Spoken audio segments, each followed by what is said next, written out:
আসসালামু আলাইকুম প্রিয় দর্শক, আমন্ত্রণ জানাচ্ছি প্যানভিশন টিভির নিয়মিত আয়োজন আইন জিজ্ঞাসায়। আপনাদের সাথে আছি আমি অ্যাডভোকেট শামীম পাটোয়ারি। আজকে আমরা আলোচনার জন্য একটি সুন্দর টপিকস নির্ধারণ করেছি। আজকে আমাদের নির্বাচিত টপিকসটি হচ্ছে প্রশাসনিক ট্রাইব্যুনাল আইন ও মামলা পরিচালনা পদ্ধতি। এই বিষয়টি নিয়ে আলোচনার জন্য আমরা আমাদের স্টুডিওতে আজকে আমন্ত্রণ জানিয়েছি জনাব Mohammad Anisur Rahman, advocate, Bangladesh supreme court. আমরা আপনাকে স্বাগত জানাচ্ছি আমাদের স্টুডিওতে। ধন্যবাদ শামীম ভাই, আমাকে আমন্ত্রণ জানানোর জন্য। প্যানভিশন এবং আইন জিজ্ঞাসা সমস্ত দর্শকদের জানাই আমার সালাম এবং শুভেচ্ছা। জি, ধন্যবাদ। প্রিয় দর্শক, আপনারা চাইলে আমাদের অনুষ্ঠান জুড়ে যে কোনো সময় আমাদের সাথে সংযুক্ত হতে পারেন আমাদের স্ক্রলে প্রদর্শিত নাম্বারে ফোন কলের মাধ্যমে। আশা করছি আপনারা আমাদের পুরো অনুষ্ঠান সুন্দরভাবে উপভোগ করবেন এবং আমাদের পুরো অনুষ্ঠান যোগে আপনারা যদি কখনো আমাদের সাথে সংযুক্ত হন, আপনাদের জিজ্ঞাসিত প্রশ্ন আমাদের আমন্ত্রিত অতিথির সাথে আলোচনার মাধ্যমে আমরা সমাধান দেওয়ার চেষ্টা করব ইনশাআল্লাহ। লন্ডন, আমরা প্রথমেই চলে যাচ্ছি আমাদের অনুষ্ঠানের মূল পর্বে। আমাদের আলোচনার প্রথমে আমরা যেহেতু আজকে আমাদের টপিকস নির্ধারিত আছে প্রশাসনিক ট্রাইব্যুনাল, আপনার কাছে প্রথম প্রশ্ন হচ্ছে প্রশাসনিক ট্রাইব্যুনাল কি এবং এই ট্রাইব্যুনাল গঠনের মূল উদ্দেশ্য কী? প্রশাসনিক ট্রাইব্যুনালটা একটা সাংবিধানিক সৃষ্টি। কীরকম সাংবিধানিক সৃষ্টি? এটা বাংলাদেশ সংবিধানের 117(2) অনুচ্ছেদ অনুযায়ী সৃষ্টি হয়েছে। বাংলাদেশ সংবিধানে স্পেসিফিকভাবে বলা আছে প্রশাসনিক ট্রাইব্যুনাল সৃষ্টি করতে হবে। এখন প্রশাসনিক ট্রাইব্যুনাল কেন সৃষ্টি করা হয়েছে? প্রশাসনিক ট্রাইব্যুনালটা সৃষ্টি করা হয়েছে পাবলিক সার্ভেন্টস যারা রয়েছে, যারা সরকারি চাকুরিজীবী, তারা তাদের যে গ্রিভিয়েন্সগুলো, তাদের সার্ভিস রিলেটেড যে টার্মস অ্যান্ড কন্ডিশনগুলো, তাদের গ্রিভিয়েন্সগুলো কোথায় বলবে সেই বলার একটা আলাদা জায়গা করে দেওয়া হয়েছে, সেটা হচ্ছে প্রশাসনিক ট্রাইব্যুনাল। জি, প্রশাসনিক ট্রাইব্যুনালের এই আইন প্রণয়নের পিছনে কী ধরনের প্রয়োজনীয়তা কাজ করছিল তখন? প্রশাসনিক ট্রাইব্যুনাল আইন 1980 দ্বারা প্রশাসনিক ট্রাইব্যুনাল গঠিত হয়েছে। প্রশাসনিক ট্রাইব্যুনাল আইন করার পিছনে আসলে একটা সাংবিধানিক বাধ্যবাধকতা এবং আরেকটা বিষয় রয়েছে, close door justice, access to justice to whom? Access to justice public servants. কারণ হচ্ছে যে দেওয়ানি মামলা করার জন্য আলাদা দেওয়ানি কোর্ট রয়েছে।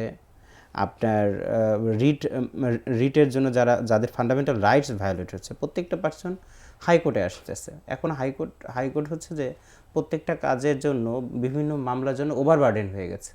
এই ওভারবার্ডেন যাতে না হয় সে কারণে ওই ইকুয়ালি জেলা জজ পদমর্যাদার বা সিনিয়র জেলা জজ পদমর্যাদার একজন জাজকে দিয়ে অ্যাডমিনিস্ট্রেটিভ ট্রাইব্যুনাল সৃষ্টি করা হয়েছে। এটাকে আপনি বলতে পারেন doctrine of alternative remedy and for ensuring close door justice to the public servant. আচ্ছা, তাহলে আমরা যদি সংক্ষেপে বলি যে আসলে বাংলাদেশের যে প্রচলিত আদালত ব্যবস্থা, এটার সাথে প্রশাসনিক ট্রাইব্যুনালের পার্থক্যটা কোনগুলো? বাংলাদেশের প্রচলিত আদালত যে ব্যবস্থা, আমাদের জেলা জজ কোর্টে যে মামলাগুলো হয়, জেলা জজ কোর্টের মামলাগুলো দেওয়ানি বিষয় নিয়ে কারো পদ ঠিক আছে কিনা, জমি জায়গার বিষয়গুলো নিয়ে মামলা হয়।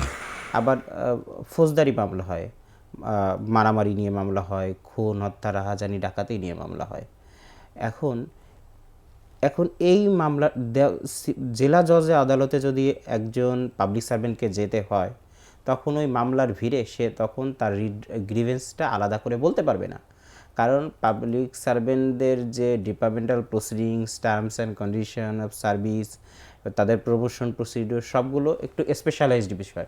এই স্পেশালাইজড বিষয়ের জন্য একটা আলাদা বিশেষায়িত কনস্টিটিউশনাল আর্টিকেল অনুচ্ছেদের মাধ্যমে একটা ফোরাম তৈরি করা হয়েছে, সেটা হচ্ছে অ্যাডমিনিস্ট্রেটিভ ট্রাইব্যুনাল কোর্ট। টোটালি হচ্ছে বিষয়টা ভিন্ন, অর্থাৎ সিভিল কোর্ট অথবা ক্রিমিনাল কোর্ট যেগুলো আছে, এটার সম্পূর্ণ প্রশাসনিক বিষয়গুলোকে ডিল করার জন্য এই কোর্টগুলো তৈরি। মানে এখানে আমি একটু এইটা তো অবশ্যই, এখানে আরেকটু বলে রাখি যে এখানে ম্যাক্সিমাম সিভিল কোর্টের বিষয়গুলো প্রশাসনিক ট্রাইব্যুনাল ফলো করে। কিছু ক্ষেত্রে ক্রিমিনাল বিষয় ফলো করে, কিন্তু মোস্টলি এইটা সিভিল বিষয় ফলো করে, কারণ প্রশাসনিক ট্রাইব্যুনাল যদি কোনো আদেশ দেয় সেটাকে ডিক্রি বলে, এবং ডিক্রি আলাদাভাবে কিন্তু এক্সিকিউশন করার সিস্টেম আছে। আমরা জানি যে সিভিল কোর্ট এবং ক্রিমিনাল কোর্ট কিছু নির্দিষ্ট জুরিসডিকশন আছে, অথবা যদি আমরা স্পেশাল কোর্টগুলো বলি, নারী শিশু কোর্ট অথবা অর্থ ঋণ আদালতগুলো, অর্থাৎ যা যে কোর্ট আছে সেই কোর্টগুলোর আলাদা করে একটা জুরিসডিকশন দেওয়া থাকে। সেক্ষেত্রে আপনি দর্শকদের উদ্দেশ্যে বলবেন যে প্রশাসনিক ট্রাইব্যুনালের এখতিয়ার অর্থাৎ জুরিসডিকশনগুলো কী কী, কী ধরনের কার্যক্রমগুলো তারা পরিচালনা করে থাকে? প্রশাসনিক ট্রাইব্যুনালের এখতিয়ার আমি মোটা দাগে আগেই বলেছি যে প্রশাসনিক ট্রাইব্যুনালের যে এখতিয়ার, এইটা পাবলিক সার্ভেন্টস, সরকারি চাকরি আইন যাদের যে ক্ষেত্রে প্রযোজ্য, তারা সবাই প্রশাসনিক ট্রাইব্যুনালে আসতে পারে। প্রশাসনিক ট্রাইব্যুনালে আসতে পারে। এখন বলতে পারেন যে কী কী বিষয় নিয়ে আসতে পারে? হ্যাঁ, তাদের প্রমোশন নিয়ে আসতে পারে, একজনকে ইনক্রিমেন্ট হেল্ড আপ করে দিল সে কারণে আসতে পারে, একজনের প্রমোশন দীর্ঘদিন যাবৎ বন্ধ সে কারণে আসতে পারে, তারপরে হচ্ছে যে একজনকে চাকরি থেকে ডিসমিস করে দিল, একজনকে চাকরি থেকে টার্মিনেশন করে দিল, একজনকে কম্পালসারি রিটায়ারমেন্টে করে দিল, তখন সে প্রশাসনিক ট্রাইব্যুনালে পাবলিক সার্ভেন্ট আসতে পারে। আপনি যে বিষয়গুলো উল্লেখ করলেন এই বিষয়গুলো যদি কখনো ঘটে, সেক্ষেত্রে তিনি কি প্রতিকার সরাসরি প্রশাসনিক ট্রাইব্যুনালে না গিয়ে সুপ্রিম কোর্টের রিট এখতিয়ার যেটি রয়েছে, তিনি কি সেই রিট করতে পারেন প্রশাসনিক ট্রাইব্যুনাল প্রসিডিউর ফলো না করে? না, এখানে আমি মোটা দাগে যদি উত্তর দিই সংক্ষেপে, উনি রিড করতে পারেন না। কিন্তু রিড করার স্কোপ যে একদম কম সেটা না। আমাদের বিখ্যাত সন্তোষ কুমার সাহার মামলা, যেটা mister justice the then chief justice Surendra Kumar Sinha দিয়েছিলেন, এটা একটা প্রশাসনিক ট্রাইব্যুনালের ক্ষেত্রে একটি ল্যান্ডমার্ক জাজমেন্ট। এটা 21 BLC AD 94 পেজ, সেখানে রিপোর্টেড হয়েছে। সেখানে কিন্তু একটা স্কোপ দেওয়া আছে। সেখানে স্কোপটা কি, যদি আপনার ফান্ডামেন্টাল রাইটস ভায়োলেট হয় এবং ভায়োলেটস অফ ল ভায়োলেট ঘটে, মানে একটা আইনের বিধি বহির্ভূত প্রয়োগ ঘটে বা ওভাররেসিং ইফেক্ট হয়, তখন কিন্তু আসতে পারে। তবে আমরা যারা ম্যাথডিক্যাল প্র্যাকটিশনার এবং quite professional in this aspect, আমরা বলি যে আপনার ভায়োলেশন অফ ল এবং ফান্ডামেন্টাল রাইটসের যে ভায়োলেশন, এইটা প্রমাণ করা কিন্তু রিটে অনেক কঠিন, কারণ অনেকগুলো ফ্যাকচুয়াল বিষয়কে অ্যানালাইসিস করতে হয়। তো রিটেতে কিন্তু আপনি ফ্যাকচুয়াল বিষয়গুলো ওইভাবে অ্যানালাইসিস করে না। তো সেক্ষেত্রে আমরা প্রিফার করি যে কোনো পাবলিক সার্ভেন্ট যখন সে কোনো ডিপার্টমেন্টাল প্রসিডিংসের শিকার হয় বা সে কোনো আনজাস্টিফাইড অ্যাকশনের শিকার হয়, আমরা তাকে ইভেন্ট ট্রান্সফারের ক্ষেত্রে আমরা তাকে প্রশাসনিক ট্রাইব্যুনালে যাওয়ার পরামর্শ দিই, অ্যাডভাইস করি। এই সরকারি কর্মচারীদের জন্য ট্রাইব্যুনাল কেন একটি বিশেষ ফোরাম হিসেবে বিবেচিত হয়ে আসছে? সরকারি সরকারি কর্মচারীদের জন্য কারণ আইন পাবলিক সার্ভেন্ট অ্যাক্ট 2018, এর আগে public servant appeal and discipline ছিল 1985-এ, ওই সময় পাবলিক সার্ভেন্ট অ্যাক্ট ছিল 1985। তো মানে খুব স্বাভাবিকভাবেই আইনটা প্রণয়ন করা হয়েছিল বাংলাদেশ সংবিধানের 133 অনুচ্ছেদ, 136 অনুচ্ছেদ অনুযায়ী। যেহেতু পাবলিক সার্ভিস বাংলাদেশ সংবিধানের 9ম ভাগের একটি আলাদা ধরনের কর্ম, প্রজাতন্ত্রের কর্ম। একটা প্রজাতন্ত্র পরিচালনার জন্য বিশাল অনেক কর্মপরিধির দরকার হয় 21-2 অনুচ্ছেদ অনুযায়ী। তো আপনার সেক্ষেত্রে যখন পাবলিক সার্ভেন্ট তার বিভিন্ন কর্মকাণ্ডগুলো করে থাকে, তার বিভিন্ন ধরনের ভুল হতে পারে। তার দ্বারা সরকারি তহবিল তছরূপ হতে পারে, অথবা তিনি নিজে অন্যায্যতার শিকার হতে পারেন।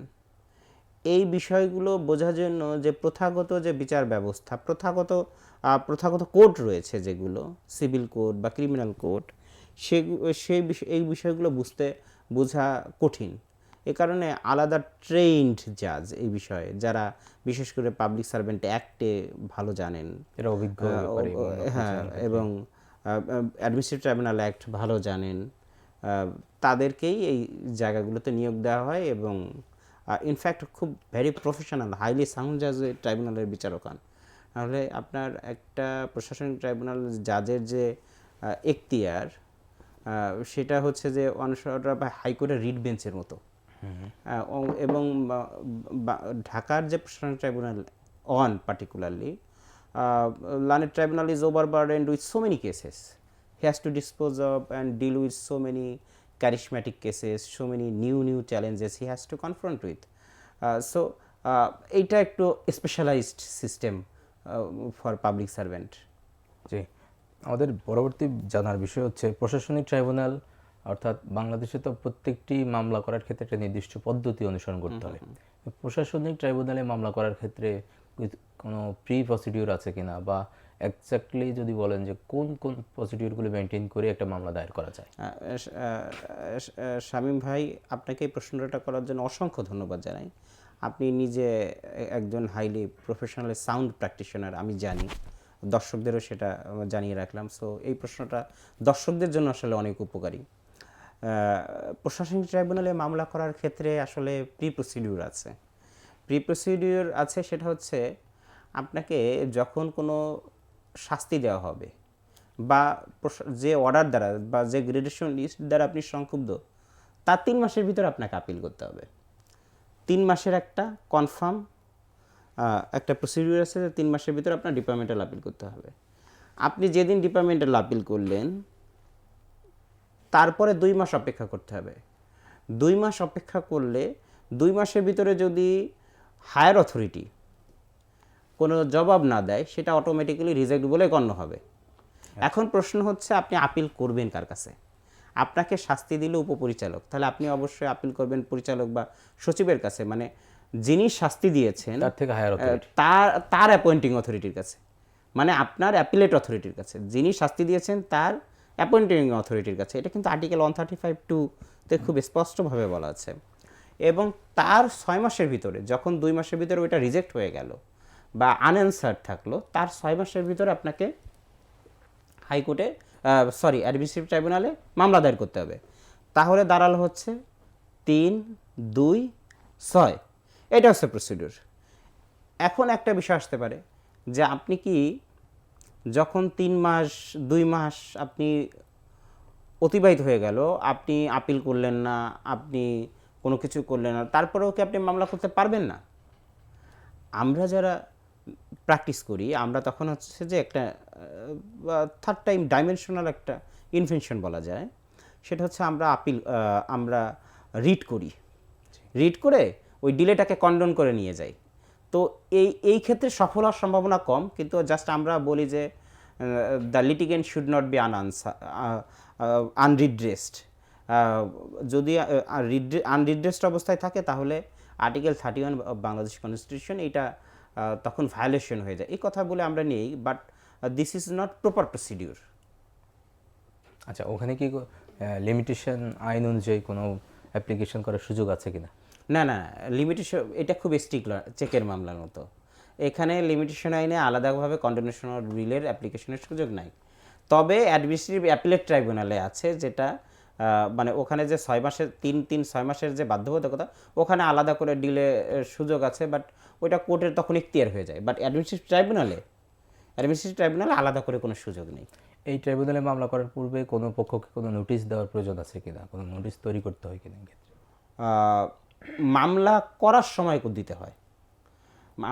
আমরা যখন মামলাটা করলাম, মামলা করে আমরা ধরুন হোম মিনিস্ট্রির যিনি একটা লিটিগেন্ট ডেলিনকোয়েন্ট এমপ্লয়িজ, উনি হোম মিনিস্ট্রি থেকে এসেছেন, তখন উনি তো হোম মিনিস্ট্রি থেকে পার্টি করবেনই, যাকে শাস্তি দিয়েছে, যার কাছে আপিল করেছে তাকে পার্টি করবেই, এবং তাকে অ্যাজ ইউজুয়াল একটা ফর্ম আছে, সেই ফর্মে নোটিশ দিতে হবে।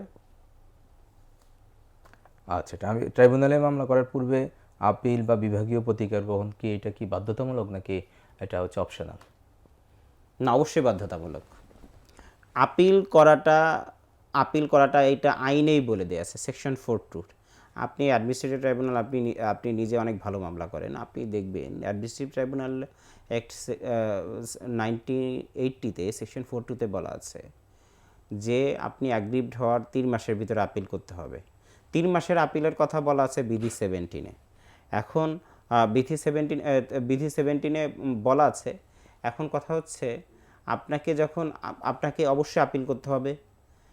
আপিল করার 2 মাসের মধ্যে ওয়েট করতে হবে, 6 মাসের ভিতরে মামলা করতে হবে। এখন আরেকটা প্রশ্ন আপনার আসতে পারে যে ফার্স্ট ক্লাস অফিসার যারা, উনাকে তো প্রেসিডেন্ট পানিশমেন্ট দেয়, বা প্রেসিডেন্ট যে কোনো অর্ডার ইম্পোজ করে, সেক্ষেত্রে প্রেসিডেন্টের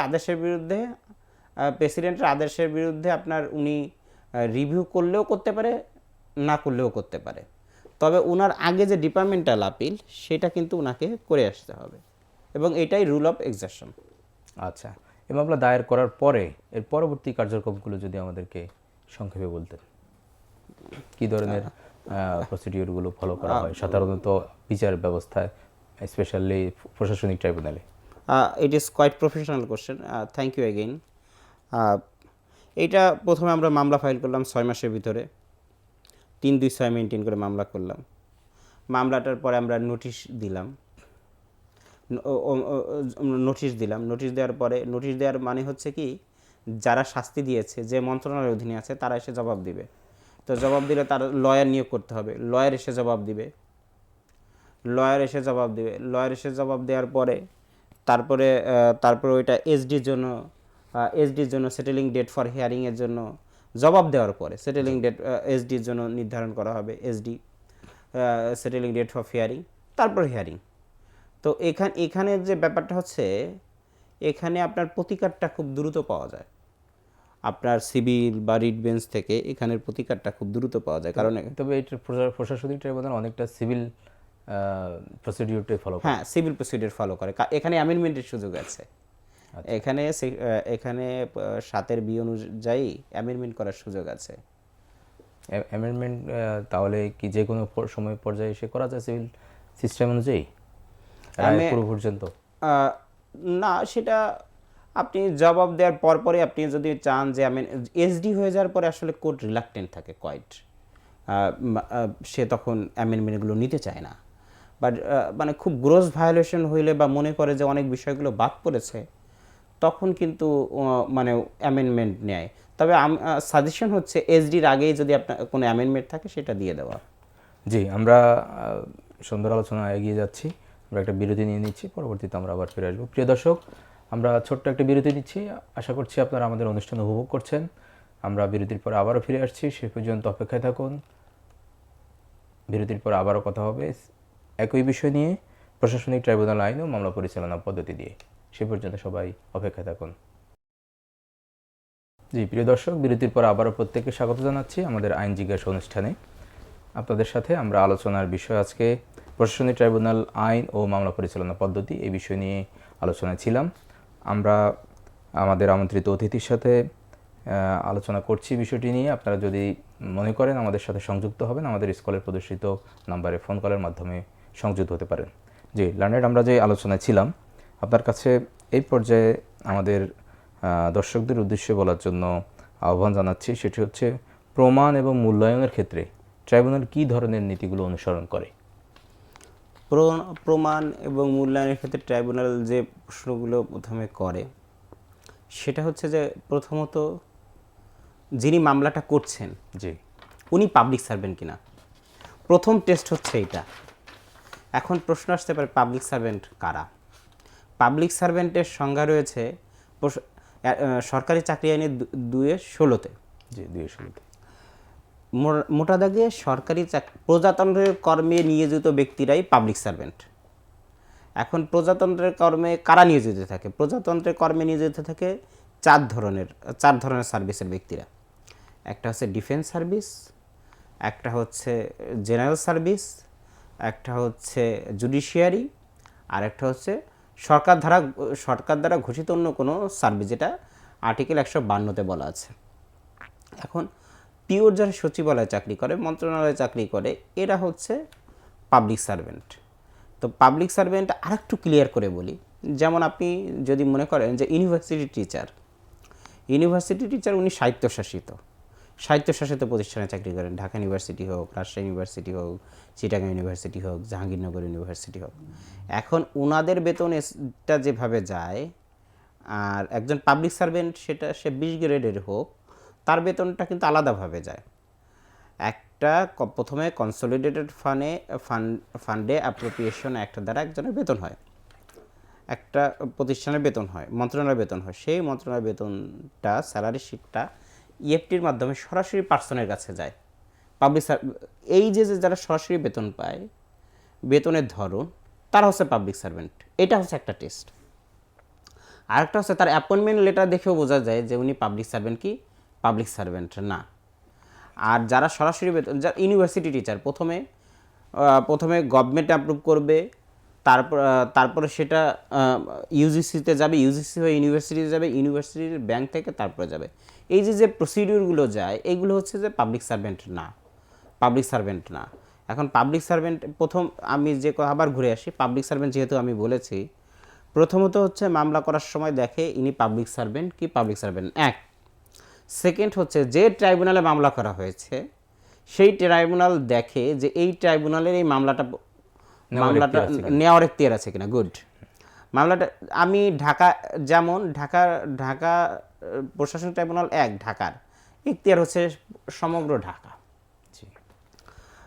এরপরে প্রশাসনিক ট্রাইব্যুনাল 2 ওনার এখতিয়ার হচ্ছে মানিকগঞ্জ, মুন্সিগঞ্জ, ফরিদপুর, শরীয়তপুর, মাদারীপুর এই অঞ্চলে। এখন ঢাকার কেউ যদি ওই প্রশাসনিক ট্রাইব্যুনাল 2 মামলা করতে যায় তাহলে কিন্তু হবে না। আবার প্রশাসনিক ট্রাইব্যুনাল 3 সেটা তার এখতিয়ার রয়েছে গাজীপুর, টাঙ্গাইল, তার গাজীপুর, টাঙ্গাইল, ময়মনসিংহ, জামালপুর এই অঞ্চলের।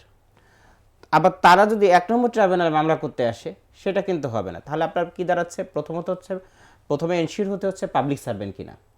এক, পাবলিক সার্ভেন্ট, 2 নম্বর হচ্ছে এই ট্রাইব্যুনালের এখতিয়ার আছে কিনা 2 নম্বর।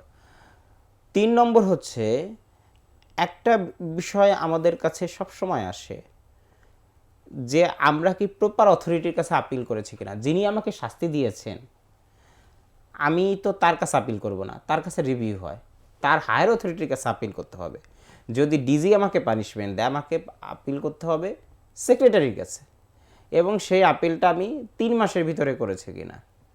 এই যে প্রথমে যে এই যে স্ট্রাকচারাল ফ্যাক্টরগুলো, এই স্ট্রাকচারাল ফ্যাক্টরগুলো হচ্ছে আপনাকে কম্বাইন করে প্রশাসন ট্রাইব্যুনালে এই জিনিসগুলোকে কম্বাইন করে আপনার প্রমাণ এবং মূল্যায়নের ক্ষেত্রে এই বিষয়গুলো খুব স্ট্রিক্টলি দেখায়। এবং আপনার আর্টিকেল 135(2) যে যিনি পানিশমেন্ট দিয়েছেন, যিনি পানিশমেন্ট ইম্পোজ করেছেন তার কাছে আপিল করা যাবে না। আবার একটা বিষয় হচ্ছে যে পদে আছে তার চেয়ে নিচের পদের ব্যক্তি তার তদন্তকারী কর্মকর্তাও হতে পারবে না, তাকে পানিশমেন্টও দিতে পারবে না।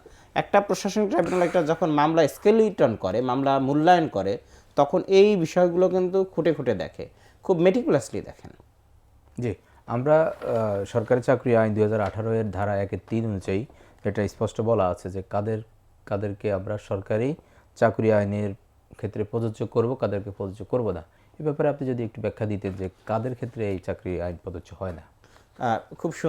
এটাও একটা খুব ট্রিকি প্রশ্ন এবং খুব প্র্যাগম্যাটিক প্রশ্ন যে সরকারি চাকরি আইন 2018 কাদের ক্ষেত্রে প্রযোজ্য। এটা সরকারি চাকরিজীবীদের ক্ষেত্রে প্রযোজ্য, কিন্তু এটা সরকারি চাকরি আইন সবার ক্ষেত্রে প্রযোজ্য না। যেমন সংবিধান দ্বারা সৃষ্ট পদ, সংবিধান দ্বারা সৃষ্ট পদ কি? বিচারপতি, কন্ট্রোলার অ্যান্ড অডিটর জেনারেল। এরপরে এটা হচ্ছে যা সংবিধান দ্বারা সৃষ্ট পদ। তারপর আপনি পাবলিক ইউনিভার্সিটি, জাতীয় সংসদ সচিবালয়, সরকারের বিভিন্ন কাজে অ্যাডহক বা অ্যাপ্রেন্টাইজ নিয়োগ রয়েছেন। তারপরে হচ্ছে যে বিভিন্ন স্বায়ত্তশাসিত প্রতিষ্ঠান, যেমন আপনি city corporation, RAJUK, Chittagong development authority, Rajshahi ডেভেলপমেন্টের অথরিটি, এরা কিন্তু যেমন অ্যাটর্নি জেনারেলের অফিসের যারা না, অ্যাটর্নি জেনারেল অফিসের ওনারা তো ভাতা পান, জি, ওনারাও সরকারি কর্মচারী হিসেবে গণ্য হবেন না। এই বিষয়গুলো স্পেসিফিকভাবে সরকারি চাকরি আইনের 1(3) সুন্দর করে বলে দেওয়া আছে, এদেরকে আউটস্টেট করে রাখা হলো। জি, আমাদের এই যে প্রশাসনিক ট্রাইব্যুনাল যখন একটা মামলায় উনি প্রমাণাদি বিশ্লেষণ করে একটা দণ্ড দেন, এক্ষেত্রে কি দণ্ড দিতে পারেন তিনি ট্রাইব্যুনালের পক্ষ থেকে? ট্রাইব্যুনালে প্রথমত হচ্ছে যে ট্রাইব্যুনালের যে এখতিয়ার, দ্বন্দ্ব কিন্তু ডিপার্টমেন্ট দিয়ে দেয়। আপনি সেকশন 32-এ দণ্ড কিন্তু ডিপার্টমেন্ট দিয়ে দেয়। একটা হচ্ছে গুরুদণ্ডও 4 ধরনের, আরেকটা হচ্ছে লঘুদণ্ডও 4 ধরনের। এখন লঘুদণ্ড কোনগুলো? প্রথমে তিরস্কার, তারপরে হচ্ছে যে নির্দিষ্ট মেয়াদ পর্যন্ত বেতন বা প্রমোশন স্থগিতকরণ, তারপর তারপর হচ্ছে নিচের পদে অবনমিতকরণ, তারপরে হচ্ছে আপনার ক্ষতিপূরণ আদায়, সরকারি ক্ষতিপূরণ আদায়, এটা চারটা হচ্ছে লঘুদণ্ড। আচ্ছা, গুরুদণ্ড কোনগুলো? গুরুদণ্ডের প্রথমে আসে ইনক্রিমেন্ট হেল্ড আপ, তারপরে আছে বাধ্যতামূলক অবসর, তারপরে আছে রিমুভাল ফরম সার্ভিস, তারপরে আছে ডিসমিসাল ফরম সার্ভিস। এখন ইনক্রিমেন্ট হেল্ড আপ হচ্ছে গুরুদণ্ডের সবচেয়ে সহজ, কিন্তু আপনার যখন একজনকে বাধ্যতামূলক অবসরে দেয়, বাধ্যতামূলক অবসরে দেওয়ার সুবিধা হচ্ছে বাধ্যতামূলক অবসরে দিলে তিনি পেনশনটা অন্তত পান। আবার কাউকে 25 বছর হলে বাধ্যতামূলক অবসরের রেওয়াজ রয়েছে এক। তারপর হচ্ছে আর আসে রিমুভাল ফরম সার্ভিস, একজনকে তার বিরুদ্ধে অপরাধ পেলে তাকে রিমুভ করে দিল চাকরি থেকে। রিমুভ করে দেওয়া মানে হচ্ছে সে কিন্তু অন্য জায়গায় চাকরি নিতে পারবে, কিন্তু ডিসমিস যদি করে দেয়, কোথাও থেকে যদি ফাইনাল বরখাস্ত করে দেয়, তাহলে তিনি কিন্তু আর অন্য কোথাও চাকরিতে নিতে পারবেন না, চাকরিতে কোয়ালিফাই করবে না। He will be disqualified for any other job prevalent in the country. So dismissal from service হচ্ছে হাইয়েস্ট ফর্ম অফ পানিশমেন্ট। সাধারণত এই ধরনের পানিশমেন্ট পাবলিক সার্ভেন্টদের ইম্পোজ করা খুব কম হয় বা হয় না, রেয়ারেস্ট কেস। আচ্ছা, এই অ্যাডমিনিস্ট্রেটিভ ট্রাইব্যুনাল আমাদের প্র্যাকটিসে যেটা দেখি, এটা কি অ্যাড ইন্টারিম কোনো অর্ডার দিতে পারে কিনা? হ্যাঁ, আপনি খুব গভীর থেকে প্রশ্ন করছেন, এটা একটা অসাধারণ বিষয়। আমার মনে হয় যে যদি কোনো একজন লয়ার যারা প্র্যাকটিস করেন, এটা যেহেতু একটু আনকমন বিষয়, তারা আপনার এই প্রশ্নগুলো থেকে খুব বেনিফিটেড হবে। প্রথমত হচ্ছে যে এই প্রশ্নটা আসছিল, আমি আবার ফিরে আসছি, আমি বারবার একটা কেসের কথা বলছি, সন্তোষ কুমার সাহা কেস। এটা 21 BLCAD পেজ 94-এ রিপোর্টেড হয়েছে, 145 পেজ পর্যন্ত। এইটা আপনি যদি সরকারি চাকরি মানে মামলা করতে চান, তাহলে এটাকে আপনাকে খুব সুন্দর করে পড়তে হবে, পার্ট বাই পার্ট পড়তে হবে। সেখানে কিন্তু একটা বলা আছে, আইনে কোনো বিধান নাই, যেমন অ্যাডমিনিস্ট্রেটিভ ট্রাইব্যুনাল অ্যাক্টে সরাসরি বলে নাই যে আর ইন্টারিম রিলিফ দেওয়া যায় বা অন্তর্বর্তীকালীন আদেশ দেওয়া যায়। তখন কিভাবে দেবে? তখন এই প্রশ্নটা কিন্তু উত্থাপিত হয়েছিল। প্রথমে শোকজ দিয়ে, প্রথমে একটা 15 দিনের শোকজ দিবে বা 20 দিনের শোকজ দিবে, শোকজ দিয়ে তারপরে উনি অন্তর্বর্তীকালীন আদেশ দিতে পারে। কারণ এমন একটা সিচুয়েশন হয়ে গেল যে ধরেন একটা গ্রেডেশন লিস্ট নিয়ে মামলা হলো।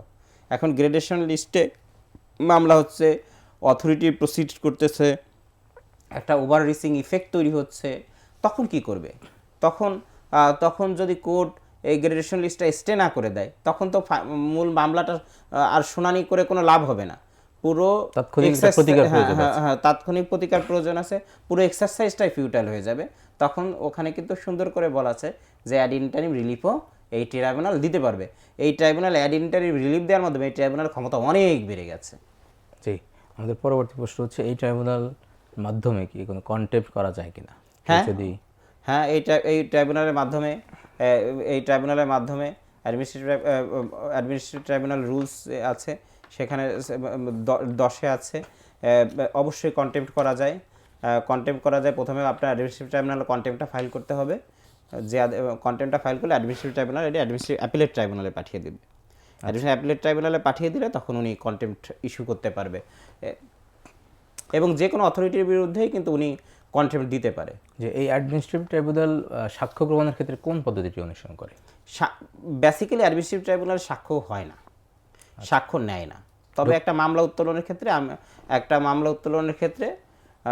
উত্তোলনের ক্ষেত্রে যদি বলা হয় তখন সাক্ষীকে ডাকে, কিন্তু রেয়ার কেসে আমাদের একজন জজ সাহেব ছিলেন অ্যাডমিনিস্ট্রেটিভ ট্রাইব্যুনাল একে, তোফায়েল হাসান রূপক স্যার, উনি সাক্ষী নিতেন যে মামলা উইথড্র করার ক্ষেত্রে, কারণ যিনি মামলাটা উইথড্র করছে তাকে তো দেখার দরকার আছে। কিন্তু মোস্টলি মানে এই সাক্ষীর বিষয়গুলো কিন্তু অ্যাডমিনিস্ট্রেটিভ ট্রাইব্যুনালে নেয়, কারণ সাক্ষী প্রমাণ এই বিষয়গুলো কিন্তু ডিপার্টমেন্টেই সেটেলড হয়ে আসে। হ্যাঁ, ওখানেই তদন্ত হয়, মানে টোটাল বিষয়টা ডকুমেন্টারি ম্যাটার হয়ে যায়। এক্স্যাক্টলি। আচ্ছা, এই ট্রাইব্যুনাল যখন কোনো রায় দেয়, সেই রায়টি কিভাবে কার্যকর করা হয়? কার্যকর করার পদ্ধতি কি? এই ট্রাইব্যুনাল রায়কে কিন্তু ডিক্রি বলে। অ্যাডমিনিস্ট্রেটিভ ট্রাইব্যুনাল রুলসে 7 আছে। তো আপনার এক্সিকিউশন কেস করা যায়, এক্সিকিউশন কেস করে, সিভিল মামলার মতো এক্সিকিউশন কেস করে তখন এই রায়টাকে কার্যকর করা যায়। তো এক্সিকিউশন কেস করলে এক্সিকিউশন কেসের একটা ফরম্যাট আছে, একটা পেজের অর্ডার 221-এর ফরম্যাট আছে, সেই ফরম্যাটে কী কী ঘটনাগুলো ঘটছে সেটা বলে দিলে তখন ট্রাইব্যুনাল এক্সিকিউশন করার জন্য প্রসিডিংস শুরু করে, স্টার্ট করে। আমরা যদি আরেকটু জানতে চাই, সেটা হলো একটা রায় যখন হয় অথবা একটা ডিগ্রি যখন হয়, এই রায়ের বিরুদ্ধে বা ডিগ্রির বিরুদ্ধে আপনার অ্যাডমিনিস্ট্রেটিভ ট্রাইব্যুনালে এই কোনো সংক্ষুব্ধ পক্ষ আপিল করার সুযোগ আছে কিনা, এবং কতদিনের মধ্যে সে আপিলটি করতে হবে? আচ্ছা, এটাও আর একটা খুব চমৎকার প্রশ্ন, ম্যাথডিক্যাল প্রশ্ন। প্রথমত হচ্ছে আমরা অ্যাডমিনিস্ট্রেটিভ ট্রাইব্যুনালে যে অ্যাপ্লিকেশনগুলো করি এটা হচ্ছে করি সেকশন 4 অনুযায়ী। আচ্ছা, আর অ্যাডমিনিস্ট্রেটিভ অ্যাপিলেট ট্রাইব্যুনালে যে মামলাগুলো করি, আপিলগুলো করি সেকশন 6 অনুযায়ী। এখন সেকশন 6-এ কিন্তু স্পেসিফিক বলা আছে 3 মাসের ভিতরে আপনাকে আপিল করতে হবে। কোনো আদেশ দ্বারা, কোনো রায় দ্বারা সংক্ষুব্ধ হলে আপনি 3 মাসের ভিতরে আপিল করবেন। এখন প্রয়োজনে আরও 3 মাস সময় পার হয়ে যেতে পারে, তখন তার প্রয়োজনীয় ব্যাখ্যা দিয়ে আপনি অ্যাডমিনিস্ট্রেটিভ অ্যাপিলেট ট্রাইব্যুনালে আপিল করবেন। এখন অ্যাডমিনিস্ট্রেটিভ আপিল ট্রাইব্যুনাল ক্ষমতা কিন্তু অনেক বেশি। অ্যাডমিনিস্ট্রেটিভ অ্যাপিলেট ট্রাইব্যুনাল আমি বলি, অ্যাডমিনিস্ট্রেটিভ আপিল ট্রাইব্যুনালের 3 সদস্য। যিনি চেয়ারম্যান উনি কিন্তু হাইকোর্ট ডিভিশনের মাননীয় বিচারক অবসরপ্রাপ্ত, স্ট্যাটাস হাইকোর্ট ডিভিশন। সো আরেকজন আসেন এক্সিকিউটিভ বডি থেকে, জয়েন্ট সেক্রেটারি র্যাঙ্কের, একজন আসে ডিস্ট্রিক্ট জাজ থেকে, 3 সদস্য বিশিষ্ট। তো অ্যাপিলে সব ধরনের বিষয়টাকে খুব মেটিকুলাসলি দেখা হয়। মানে সোজা কথা, যদি সংক্ষুব্ধ পক্ষ চায় তাহলে উনি 6 ধারা অনুযায়ী আপিল করতে পারে, এবং এখানে কিন্তু ডিলে পিটিশন দেওয়ার সুযোগ থাকে, ডিলে পিটিশন দেওয়ার সুযোগ থাকে, এবং অ্যাডমিশন হিয়ারিং হয় এখানে ট্রাইব্যুনাল অ্যাডমিশন হিয়ারিং হয়, কিন্তু ট্রাইব্যুনাল ডিলেটা শুনতে চায় না। কিন্তু অ্যাডমিনিস্ট্রেটিভ অ্যাপিলেট ট্রাইব্যুনাল যা ডিলের জন্য কিছুটা স্কোপ আছে, এইটা হচ্ছে পার্থক্য। এই কারণে অ্যাডমিশন হিয়ারিং হয়। যে অ্যাডমিনিস্ট্রেটিভ ট্রাইব্যুনালের উপরে কী ধরনের এই বিভাগের উপরে হাইকোর্ট বিভাগ কী ধরনের ক্ষমতা কতটুকু প্রয়োগ করে বা তদারকি কেমন করে এই ট্রাইব্যুনালের উপরে? হাইকোর্টে আমি বলি, অ্যাডমিনিস্ট্রেটিভ অ্যাপিলেট ট্রাইব্যুনালের রায় দ্বারা সংক্ষুব্ধ কেউ যদি হয় তাহলে উনি কিন্তু সরাসরি ওনার কিন্তু সুপ্রিম কোর্টের আপিল বিভাগে আপিল করতে হয় 60 দিনের ভিতরে 103 অনুচ্ছেদ অনুযায়ী। মানে উনি কিন্তু উনার এরপরে হায়ার ফোরাম হচ্ছে সুপ্রিম কোর্ট। আচ্ছা, সুপ্রিম কোর্টে আপিল করতে হবে, সিপি করতে হবে বা সিএমপি করতে হবে।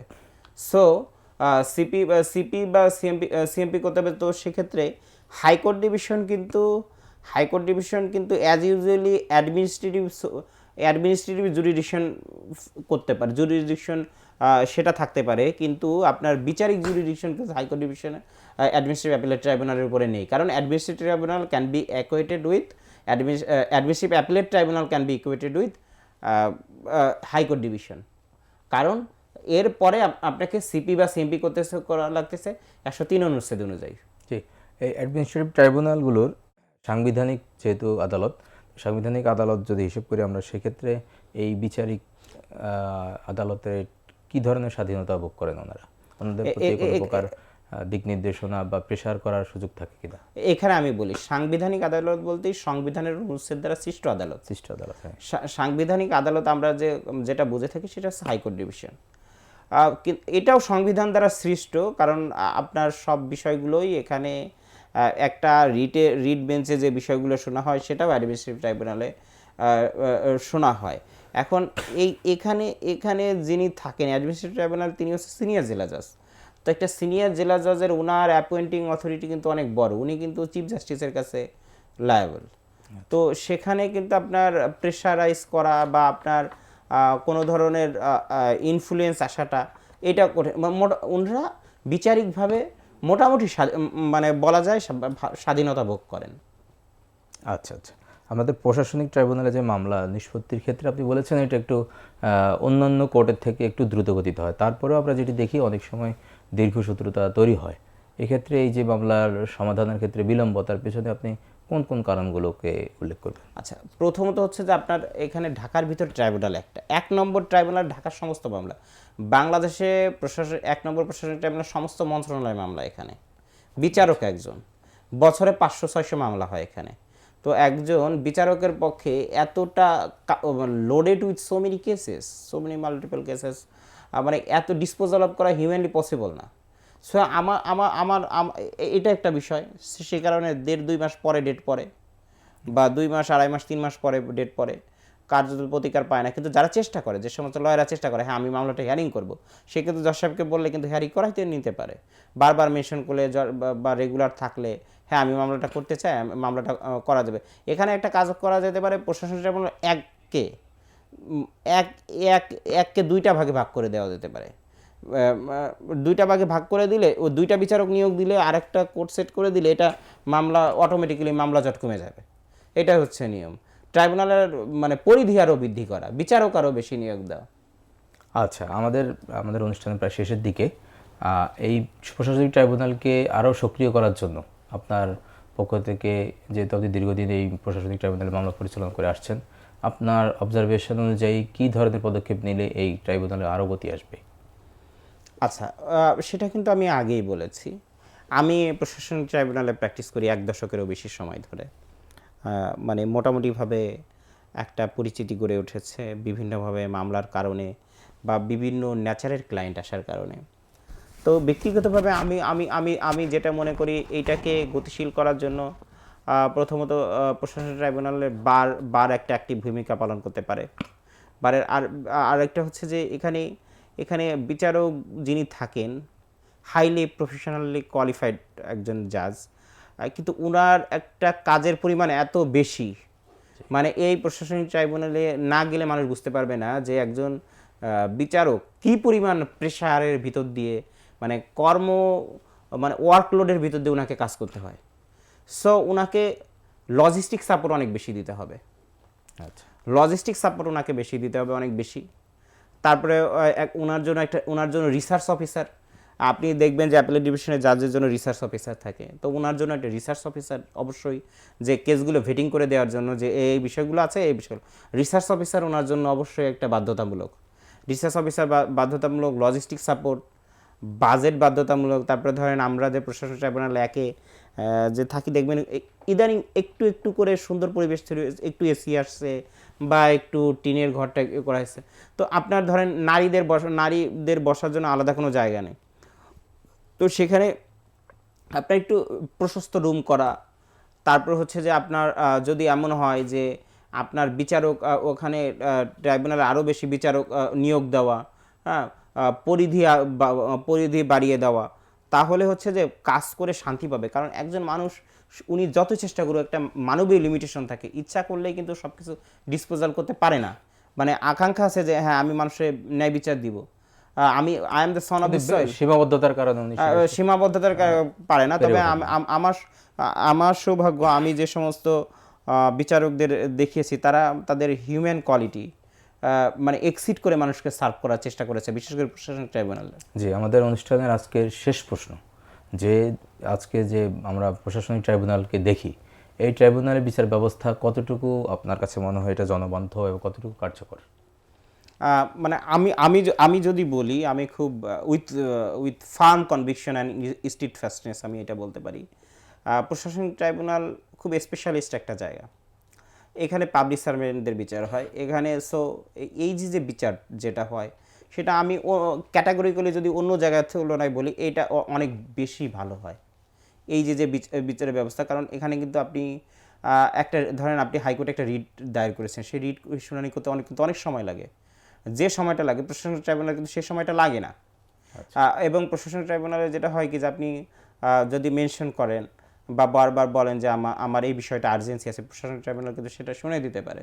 সো এটা কিন্তু একটা ইফেক্টিভ ডিসপোজাল সিস্টেম, এবং খুব ইফেক্টিভ ডিসপোজাল সিস্টেম, এবং খুব ভালো বিচার পাবলিক সার্ভেন্টদের দোরগোড়ায় পৌঁছে দেওয়ার জন্য, অ্যাক্সিলারেট করার জন্য এটা কিন্তু খুব ইফেক্টিভ একটা সিস্টেম হয়ে দাঁড়িয়েছে। এবং আমি being professional lawyer of this sector, I can say it is quite good system.